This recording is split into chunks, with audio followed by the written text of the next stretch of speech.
Hello students, स्वागत है आपका एक बार फिर मेरे चैनल पे। आज हम कर रहे हैं अलजेब्रा ऑफ वेक्टर्स का टॉपिक। इंजीनियरिंग के पॉइंट ऑफ व्यू से ये बहुत ही इंपॉर्टेंट टॉपिक है। कॉन्सेप्ट आपको क्लियर होना बहुत ज़रूरी है। सो शुरू करते हैं वीडियो को। हाँ जी, फिज़िक्स में हमारे पास दो तरह की क्वांटिटीज़ होती हैं। एक होती हैं आपके पास स्केलर क्वांटिटीज़। स्केलर क्वांटिटीज़ वो होती है जिसमें आपकी क्वांटिटी का सिर्फ क्या कंसिडर होता है, ओनली मैग्नीट्यूड। ठीक है, क्लियर। जैसे सपोज आप बात करते हो वॉल्यूम की, किसी भी ऑब्जेक्ट का वॉल्यूम है, टेम्परेचर है। ठीक है, सो ये जो आपके कॉन्सेप्ट है, वॉल्यूम हो गया, टेम्परेचर हो गया, मास हो गया, डेंसिटी है किसी कॉन्सेप्ट किसी चीज़ की। सो ये जो सारे कॉन्सेप्ट हैं ये स्केलर हैं। ठीक, पर वेक्टर कॉन्सेप्ट क्या होते हैं? वेक्टर्स वो होते हैं जिसमें आपका मैग्नीट्यूड भी होता है और उस क्वांटिटी की डायरेक्शन भी होती है। ठीक है, जैसे सपोज मैं बात करूं एक्सेलरेशन की, वेलोसिटी की,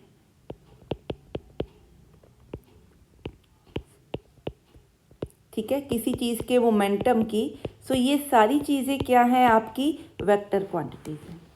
ठीक है, सो वेक्टर्स में हम क्या बात करते हैं? हम बात करते हैं मैग्नीट्यूड की और डायरेक्शन की। ठीक है, इतनी बात समझ में आ गई। ठीक है, वेलोसिटी, एक्सेलरेशन, मोमेंटम हो गया आपका, आपकी डिस्प्लेसमेंट जो है, ये सारे क्या कॉन्सेप्ट हैं? वेक्टर क्वांटिटीज़ के कॉन्सेप्ट हैं। दूसरा पॉइंट, जो वेक्टर्स हैं आपके, अगर मेरे पास सपोज 2 वेक्टर्स दिए हुए हैं, सो उनकी कॉम्पोजिशन को हम लॉ ऑफ पैरेललोग्राम एडिशन के थ्रू क्या कर सकते हैं? उस कॉम्पोजिशंस को सॉल्व कर सकते हैं। ठीक है, पर कई बार अगर आपके पास कुछ कॉन्सेप्ट है, सपोज मैग्नीट्यूड भी है उसकी, उस क्वांटिटी की भी डायरेक्शन भी है, पर वो लॉ ऑफ पैरेललोग्राम को क्या कर रहा है? सपोर्ट नहीं कर रहा है, तो मैं उसको वेक्टर नहीं बोलूँगी। ये बहुत इंपॉर्टेंट है, आपने ध्यान में रखना है। ठीक है, क्लियर है। जिसमें पैरेललोग्राम लॉ ऑफ एडिशन जो है सपोर्ट नहीं हो रहा, उसको हम वेक्टर नहीं बोलेंगे। ठीक है, क्लियर है। जैसे सपोज अगर कोई बॉडी, रिजिड बॉडी रोटेट कर रही है, ठीक है, क्लियर है। सो रोटेटेड चीज़ जो है लॉ ऑफ पैरेललोग्राम को फॉलो नहीं कर सकती। ठीक है, इसकी डायरेक्शन भी है, इसका मैग्नीट्यूड डायरेक्शन भी है, जिस डायरेक्शन में रोटेट करी है इसका मैग्नीट्यूड भी है, but it does not follow the law of parallelogram addition, इसलिए मैं इसको वेक्टर नहीं बोल सकती। ठीक है, इतनी बात क्लियर है। अब बात करते हैं कि वेक्टर को हम रिप्रेजेंट कैसे करते हैं वेक्टर की रिप्रेजेंटेशन की। जो वेक्टर्स हैं, these are represented by a straight line segment such that the length of the line segment shows the magnitude and direction of arrow। हाँ जी, वेक्टर्स क्या हैं? ये एक स्ट्रेट लाइन के थ्रू हम क्या करते हैं? रिप्रेजेंट करते हैं। इसकी जो लेंथ है, ठीक है, वो क्या होगा? वेक्टर ए बी का क्या? मैग्नीट्यूड। ठीक है, और मैग्नीट्यूड को हम जनरली ऐसे शो कर सकते हैं, या कई बार उसको सीधा ए बी भी लिखते हैं। सो सपोज इस वेक्टर की लेंथ 5 है, तो ये आपकी 5 यूनिट्स, जो भी आपका यूनिट्स लगे हैं, ठीक है, सो ये 5 यूनिट्स हो गए। ठीक है, अब डायरेक्शन इसकी क्या है?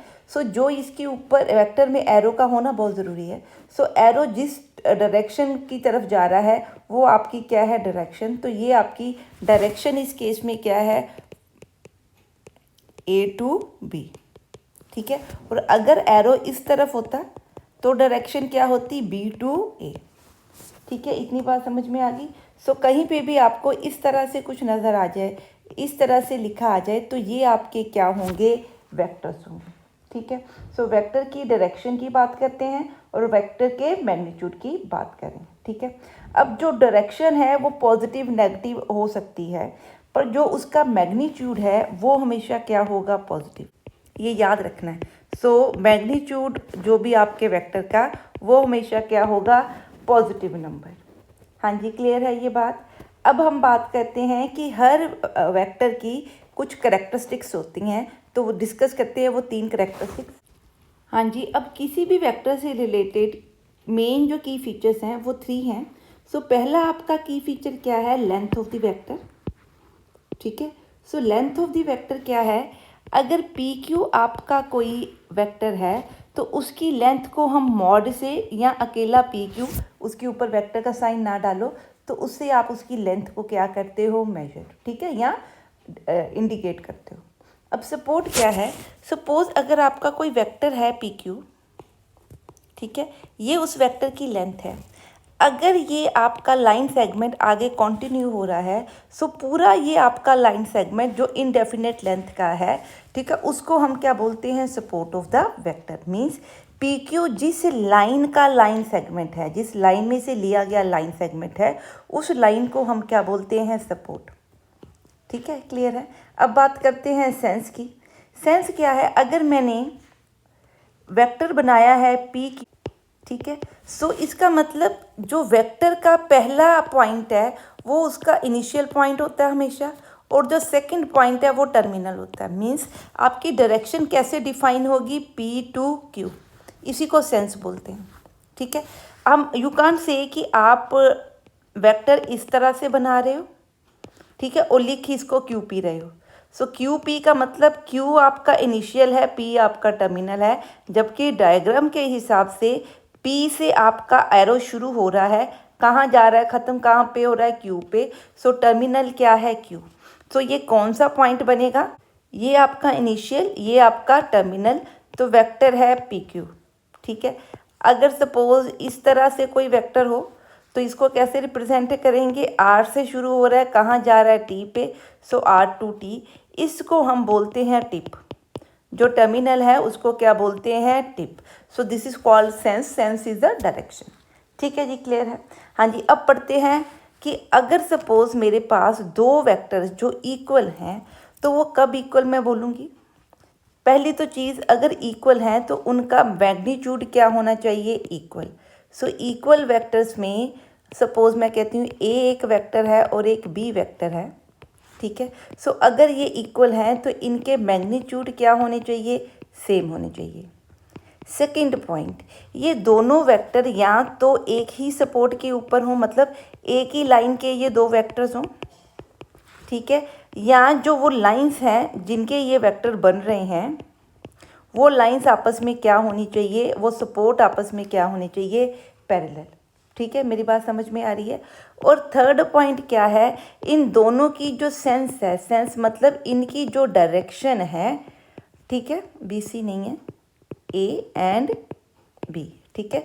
सो डायरेक्शंस भी इनकी क्या होनी चाहिए, सेम होनी चाहिए। ठीक है, सेम मीन्स अगर लेफ़्ट टू राइट जा रहे हैं, ठीक है, जिस भी डायरेक्शन में जा रहे हैं वो डायरेक्शंस क्या होनी चाहिए, सेम। ठीक है, और उनका सपोर्ट क्या होना चाहिए, सपोर्ट या तो पैरेलल होना चाहिए या सेम होना चाहिए।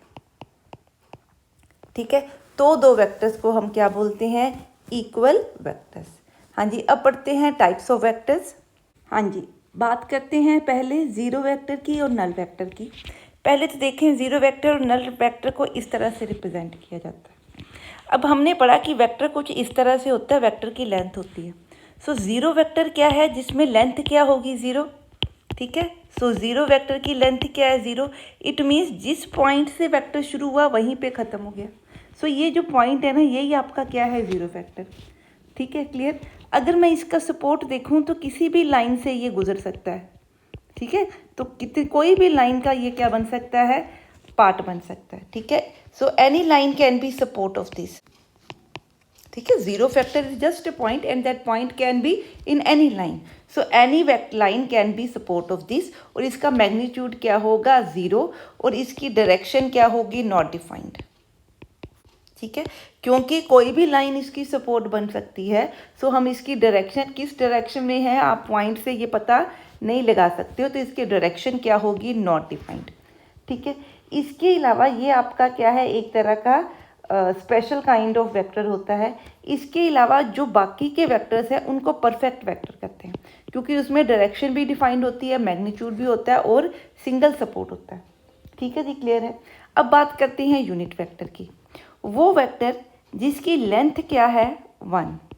ठीक है, सो यूनिट वेक्टर क्या है, जिसकी लेंथ हमेशा क्या होगी, 1 होगी, उस वेक्टर को क्या बोलेंगे, यूनिट वेक्टर। उसकी डायरेक्शन डिफाइंड होगी।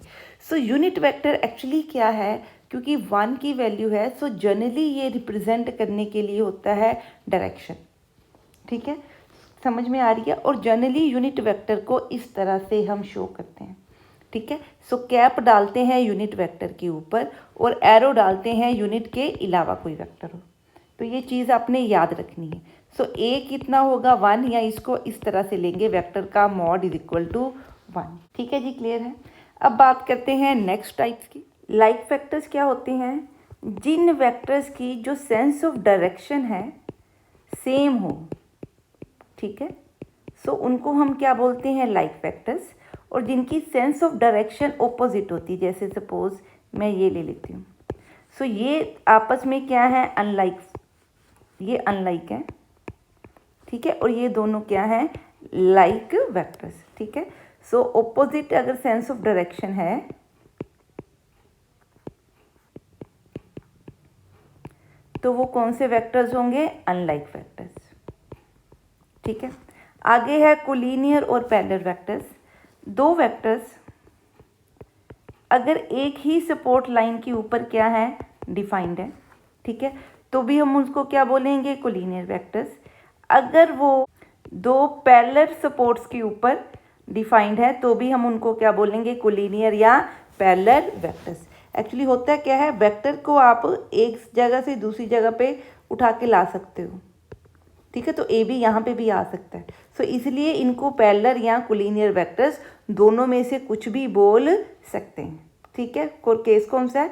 या तो एक ही सपोर्ट पे हो, या अगर दोनों के सपोर्ट डिफरेंट है तो वो सपोर्ट मीन्स जिस लाइन का वो लाइन सेगमेंट बन रहे हैं, वो लाइंस अगर पैरेलल हैं, वो सपोर्ट अगर पैरेलल हैं, तो क्या बनेंगे? कोलिनियर और पैरेलल वेक्टर्स। ठीक है जी, क्लियर है। अब बात करते हैं हाँ जी, को इनिशियल वेक्टर्स क्या होते हैं? The vectors having the same initial points are called coinitial vectors. Coinitial मतलब उनका जो इनिशियल पॉइंट है जहाँ से वो स्टार्ट हो रहे हैं, वो दोनों केसेस में क्या है? दोनों वेक्टर्स के केसेस में क्या है? सेम है। सो ये आपका है वेक्टर ए सी है और ये वेक्टर ए बी है। सो इनका जो इनिशियल पॉइंट है वो क्या है? सब सेम। ठीक है, सो दीज आर द को इनिशियल वेक्टर्स। अब बात करते हैं कोप्लेनर वेक्टर्स की। वैसे जब भी आप दो वेक्टर्स की बात करो तो वो डेफिनेटली जिनकी हम बात कर रहे हैं वो कोप्लेनर होते हैं। सो अगर वो कहता है इफ़ देयर सपोर्ट्स, अगर दो वेक्टर्स की मैं बात कर रही हूँ, if there supports are parallel to the same plane, अगर आप 3 डायमेंशनल में बात करो, ठीक है, सो जो उनके सपोर्ट्स हैं, ठीक है, वो किसी पर्टिकुलर प्लेन के क्या होनी चाहिए? पैरेलल। जैसे अगर मैं ये एक्स, ये वाई और जेड लूँ तो ये दोनों वेक्टर v1 और v2, ये दोनों क्या है? आप ऐसा देखिए कि ये 3D प्लेन में थोड़ा सा ऊंचा करके v1 v2 है और ये दोनों क्या हैं? पैरेलल। खुद में पैरेलल नहीं है पर ये yz प्लेन के क्या है? वेक्टर्स पैरेलल हैं। v1 v2 are parallel to xz plane.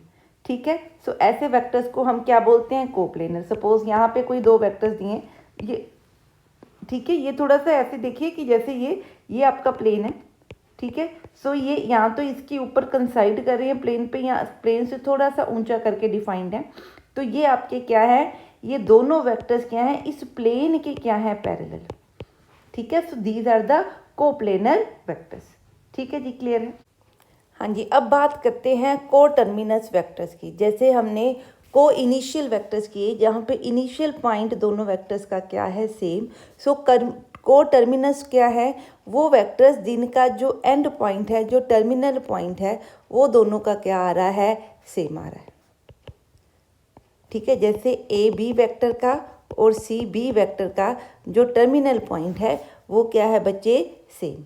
ठीक है, नेगेटिव ऑफ ए वेक्टर क्या है? सपोज ए बी आपका वेक्टर है, so negative of A B क्या होगा? Is equal to B of A. Means कि मैग्नीट्यूड दोनों का क्या होगा? सेम होगा, पर उनकी जो डायरेक्शंस होंगी क्या होगी? Opposite direction. ठीक है, अगर ए टू बी मेरे पास क्या है? आपका एक वेक्टर है, सो बी टू ए अगर मैं लूँ तो वो क्या होगा? Negative of A B. और इसको हम कैसे लिख सकते हैं? Is equal to minus of this. ठीक है, ये याद रखना है किस तरह से इसको लिखना है। ठीक है जी, क्लियर है। हाँ जी, अब बात करते हैं रेसिप्रोकल वेक्टर्स की। सो रेसिप्रोकल, स्पेलिंग गलत है, 1 मिनट। रेसिप्रोकल वेक्टर्स की। सो रेसिप्रोकल वेक्टर्स क्या है? सपोज अगर मेरे पास A B is some vector, then reciprocal of A B will have same direction but its reciprocal। ठीक है, सो ए बी का रेसिप्रोकल क्या है? सपोज मैं लेती हूँ, जो रेसिप्रोकल ले रही हूँ से सी डी। सो सी डी की जो मैग्नीट्यूड होगा, but the magnitude of reciprocal will be reciprocal of the magnitude of the given vector. मतलब अगर ए बी मेरे पास कोई वेक्टर है, सो जो आपकी ए बी की डायरेक्शन है, अगर मैं इसके कोई रेसिप्रोकल ले रही हूँ सी डी, तो यही डायरेक्शन किसकी होगी? सी डी की। बट अगर मैं मैग्नीट्यूड देखूँ सी डी का, तो ये क्या होगा? 1 over magnitude of A B. ठीक है, तो सी डी को क्या बोलेंगे? Reciprocal vector. ठीक है, अब बात करते हैं लोकलाइज्ड एंड फ्री वेक्टर्स की। हाँ जी, बात करते हैं लोकलाइज्ड वेक्टर की। लोकलाइज्ड वेक्टर क्या है? This is a vector drawn parallel to some given vector. ठीक है, थ्रू अ स्पेसिफाइड पॉइंट। ये जो पॉइंट है जहाँ से वेक्टर ड्रॉ किया गया है, इस जो पॉइंट है इसकी वैल्यू होती है। वैल्यू मीन्स इसकी इंपॉर्टेंस है। ठीक है, अदरवाइज अगर मैं यहाँ ड्रॉ कर दूँ ये सेम वेक्टर, तो इन की जो है पोजीशन क्या हो गई? चेंज हो गई। सो यहाँ पे लोकलाइज का मतलब कि जिस पोजीशन से वो वेक्टर लगाया गया है, वो पोजीशन इस लोकलाइज्ड वेक्टर में इम्पॉर्टेंट होती है। ठीक है, सो यहाँ पे वेक्टर का क्या क्या इम्पॉर्टेंट होगा? मैग्नीट्यूड, उसकी डायरेक्शन एंड पोजीशन जहाँ से वो वेक्टर अप्लाई किया गया है या ड्रॉ किया गया है। ठीक है, सो ऐसे जो वेक्टर्स होते हैं उनको हम बोलते हैं localised vectors. Suppose for example अगर मैं फोर्स ले लूँ, ठीक है, acting on a body, say rigid body आप ले लो, एक स्टोन के ऊपर फोर्स लग रही। ठीक है, अब ये जो फोर्स वाला वेक्टर है, सपोज ये बॉडी है। ठीक है, ये फोर्स के ये अगर वेक्टर सेम फोर्स में अलग अलग डायरेक्शंस में लगा दूं, तो उसका इफेक्ट डिफरेंट आएगा। ठीक है, सो ये क्या है? आपके लोकलाइज्ड है, क्योंकि इफेक्ट किस पे डिपेंड कर रहा है? अदरवाइज ये सारे वेक्टर क्या माने जाएंगे? सेम वेक्टर माने जाएंगे। सेम लेंथ के है, सेम डायरेक्शन के है, और पैरेलल टू ईच अदर है इनके सपोर्ट। बट क्योंकि इनकी पोजीशन डिफरेंट हो जाएगी, तो ये बॉडी के ऊपर किस तरह से रिएक्ट करेंगे, कैसे इसको मूव करेंगे, ये सब केसेस में अलग अलग होगा। ठीक है, सो आपकी जो वेक्टर का बिहेवियर है कह लीजिए, या वो किस तरह से एक्ट करते हैं, इफेक्ट करते हैं, ठीक है, वो डिपेंड करता है कि आपने किस पोजीशन से वो वेक्टर या वो फोर्स अप्लाई की है। ठीक है, अब इससे उल्टे क्या होते हैं? Free vectors. फ्री वेक्टर्स क्या हैं? जिनको हम सिर्फ मैग्नीट्यूड और डायरेक्शन से मेजर करते हैं, उसमें उसकी पोजीशन मेजर नहीं होती। These are called the free vectors. ठीक है, हाँ जी, फ्री वेक्टर क्या है? If the value of a vector, vector की जो वैल्यू है वो किस पे डिपेंड करती है? उसकी लेंथ पे और उसकी सेंस ऑफ डायरेक्शन पे, और वो किस पोजीशन पे वेक्टर डिफाइंड है उसके ऊपर वो वैल्यू डिपेंड नहीं करती। तो वो फैक्टर्स क्या हैं? Free factors. मोस्टली हम +2 में जिन फैक्टर्स की बात करते हैं वो फ्री वेक्टर्स ही होते हैं। ठीक है, अदरवाइज जहाँ पे हम यूज़ करेंगे लोकलाइज्ड वेक्टर, 1-2 क्वेश्चंस में वहाँ पे मेंशन होगा कि these are the localised vectors. ठीक है जी, क्लियर है। अब करते हैं कुछ एग्जांपल्स रिलेटेड टू वेक्टर्स। हाँ जी, शुरू करते हैं फर्स्ट एग्जांपल। देखिए स्टेटमेंट में क्या कहता है? Represent graphically a displacement. Displacement हमने पढ़ा क्या होती है? वेक्टर। सो ध्यान से देखिए, डिस्टेंस नहीं लिखा हुआ, क्या लिखी है? डिस्प्लेसमेंट। डिस्प्लेसमेंट क्या है? एक पोजीशन से आप कितने आगे आए उसको क्या बोलते हैं? डिस्प्लेसमेंट। ठीक है, क्लियर है। सो अगर मैं कहूँ कि इस पोजीशन से मैं यहाँ आई, यहाँ आके यहाँ पे आ गई, वो डिस्प्लेसमेंट पूछ रहा है, तो यहाँ थे यहीं पे आ गए, तो डिस्प्लेसमेंट क्या है? 0। और अगर इस केस में मैं डिस्टेंस देखूं तो डिस्टेंस कवर्ड कितना है? 16। ठीक है, बात समझ में आ रही है। So this is the basic difference between displacement and the distance. ठीक है, सो वो बात कर रहा है डिस्प्लेसमेंट की, तो किसकी बात कर रहे हैं, वेक्टर की। ठीक है, और 40 किलोमीटर इट मीन्स जो आपकी डिस्प्लेसमेंट है उसका मैग्नीट्यूड कितना है, 40 किलोमीटर, और डायरेक्शन उसने क्या दी है, वेस्ट ऑफ साउथ। ये मैंने डायग्राम में बनाया हुआ है, साउथ, साउथ से वेस्ट की तरफ, वेस्ट ऑफ साउथ मतलब साउथ का वेस्ट, ये हुआ।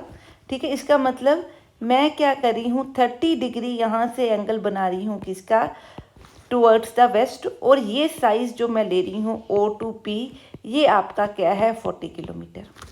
ठीक है, सो OP आपका क्या है, फर्स्ट आपका क्या है, रिप्रेजेंट करता है displacement of 40 kilometre and towards 30 degree to the west of south. ठीक है, अब देखिए क्या करना है, 60 किलोमीटर लेना है 40 degree east of normal, normal गलती से लिखा गया, नॉर्थ होगा ये। ठीक है, सो ईस्ट ऑफ नॉर्थ, नॉर्थ का ईस्ट, नॉर्थ का ईस्ट कौन सा, ये इधर हमने कितना एंगल लेना है, 40 डिग्री का। 40 डिग्री का एंगल यहाँ पहुँच गई तो यहाँ कितनी डिस्प्लेसमेंट ली उसने, 60 किलोमीटर। ठीक है, सो इस लाइन से ये लाइन बड़ी शो करेंगे, सो ये OQ है। सो OQ क्या है, 60 किलोमीटर डिस्प्लेसमेंट कितनी, 40 degree towards east of north. ठीक है, सो इस तरह से हम वेक्टर्स को क्या कर रहे हैं, रिप्रेजेंट। ठीक है जी, क्लियर है। हाँ जी, वन थिंग, ये एंगल्स आपके सेम नहीं है, ये एंगल डिफरेंट होंगे, ये लाइनें इकट्ठी नहीं है। सो ये 30 डिग्री वाली लाइन कुछ डिफरेंट है। ठीक है, बात समझ में आ गई। हाँ जी, नेक्स्ट हम देखते हैं। हाँ जी, अब करते हैं, क्या कहता है, classify the following as scalar और वेक्टर। तो बताना है आपने स्केलर है कि वेक्टर। अब 10 kg क्या होता है, मास। ठीक है, तो मास की कोई डायरेक्शन नहीं होती, सो ये आपका, सॉरी, ये आपका क्या है, स्केलर। ठीक है, अब ये आपकी क्या है, 10 मीटर्स। ठीक है, नॉर्थ ईस्ट क्या डायरेक्शन दी है, तो ये आपकी डायरेक्टेड वैल्यू है। ठीक है, तो ये डायरेक्टेड है, ये डिस्टेंस, पर ये क्या है, डायरेक्टेड डिस्टेंस है क्योंकि डायरेक्शन साथ में दी है। ठीक है, क्लियर है। अब ये न्यूटन्स में क्या होती है, फोर्स। ठीक है, हमने 9th में पढ़ी हुई है। सो ये आपकी क्या है, फोर्स, और फोर्स हमेशा की पक्का डायरेक्शन होगी, क्योंकि फोर्स जो है आप किस तरफ से लगा रहे हो उसके हिसाब से आपकी जो रिजिड बॉडी है या कोई भी बॉडी किसी भी ऑब्जेक्ट पे लगा रहे हो, सो उस पर इफेक्ट पड़ता है। सो डायरेक्शन इसमें मेजर इफेक्ट करती है। ठीक है, सो न्यूटन्स में जो आप मेजर कर रहे हो वो फोर्स है, और फोर्स हमेशा क्या होती है, वेक्टर। ये भी आपकी क्या है, वेक्टर। अब ये 3 किलोमीटर 30 किलोमीटर पर आवर, ये हमेशा क्या होती है, स्पीड। स्पीड का डायरेक्शन नहीं होती, स्पीड सिर्फ एक सिंगल यूनिट है, मैग्नीट्यूड है उसका। सो ये आपका बच्चे क्या है, स्केलर। अगर मैं लिख रही हूँ 50 किलोमीटर पर सेकेंड टूवर्ड्स साउथ, तो यहाँ पे हमने क्या दी है, वेलोसिटी, क्योंकि वेलोसिटी में क्या होती है, speed plus direction. So velocity आपकी क्या होगी, वेक्टर। देखिए, स्पीड और वेलोसिटी एक जैसी ही नज़र आती है। ठीक है, पर वेलोसिटी में साथ में डायरेक्शन दी होगी, स्पीड में डायरेक्शन नहीं होगी। अब ये क्या होते हैं, कॉलम। कॉलम क्या होते हैं, इलेक्ट्रिक चार्ज है ये। ठीक है, किसी भी ऑब्जेक्ट के ऊपर जो आपका इलेक्ट्रिक चार्ज है वो हमेशा किस में मेजर होता है, कॉलम में। इसकी भी कोई डायरेक्शन नहीं होती, तो ये भी आपके पास क्या है, स्केलर। ठीक है जी, क्लियर है। हाँ जी, थर्ड क्वेश्चन करते हैं। फिगर में हमने फाइंड आउट करना है collinear vectors and coinitial vector. Collinear vector क्या होते हैं, या तो वो एक ही सपोर्ट पे डिफाइंड वेक्टर्स हो, या वो पैरेलल सपोर्ट्स पे डिफाइंड वेक्टर हो।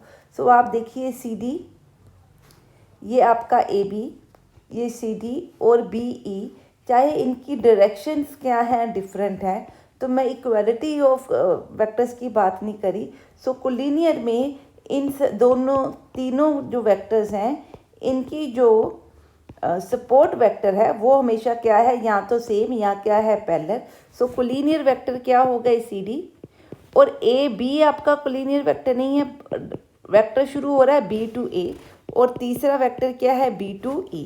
सो ये आपके तीन क्या हो गए, कोलिनियर वेक्टर्स।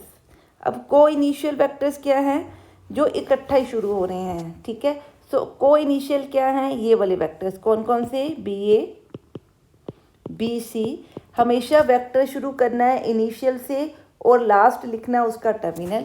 और BE ये क्या है आपके को इनिशियल वेक्टर्स और ये आपके क्या है कोलिनियर वेक्टर्स। ठीक है जी, क्लियर है। हाँ जी, नेक्स्ट करते हैं ट्रू फॉल्स। क्या कहता है कि वेक्टर ए और vector A R collinear. Collinear means, collinear का क्या मतलब मैंने बताया कि कोई भी वेक्टर है, ठीक है, सो उसका सपोर्ट जो है वो या तो पैरेलल हो या क्या हो, सेम हो। तो देखिए वेक्टर ए का और वेक्टर ए का सपोर्ट क्या है, सेम है, तो वो क्या है कोलिनियर। तो ये क्या हो गया true. Two collinear vectors are always equal in magnitude. अब ये ज़रूरी नहीं है।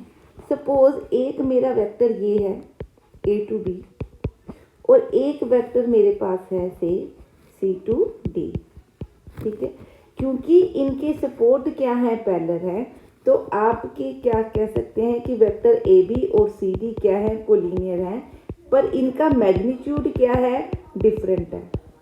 ठीक है, सो मैग्नीट्यूड डिफरेंट है तो ये इक्वल नहीं है। क्लियर है। अब थर्ड पॉइंट देखिए क्या कहते हैं, zero vector is unique. Unique का मतलब कि जीरो वेक्टर सिर्फ एक ही होता है, एक से ज़्यादा नहीं। बट जो ज़ीरो वेक्टर है आप कहीं पे भी किसी भी लाइन पे किसी भी पोजीशन पे एक डॉट ले लो तो वो क्या रिप्रेजेंट कर रहा है, zero vector. So zero vector unique है, ये करेक्ट नहीं है, इट इज़ फॉल्स। ठीक है, next, two vectors having same magnitude.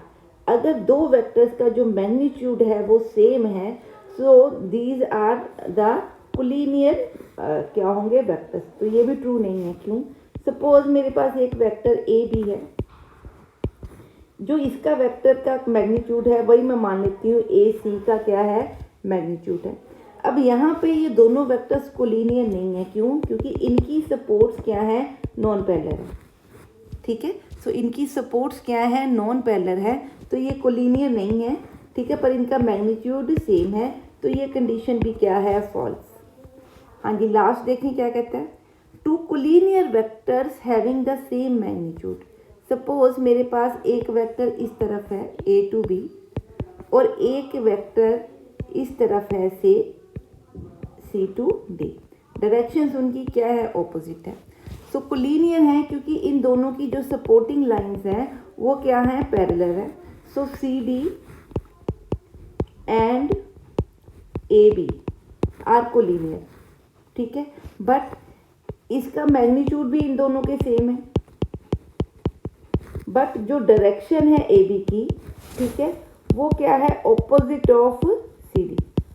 CD की डायरेक्शन है इस तरफ और AB की डायरेक्शन है इस तरफ। सो जब आप इक्वल कहते हो वेक्टर्स तो उनकी डायरेक्शंस भी क्या होनी चाहिए, same. So these vectors are not equal. ठीक है जी, क्लियर है।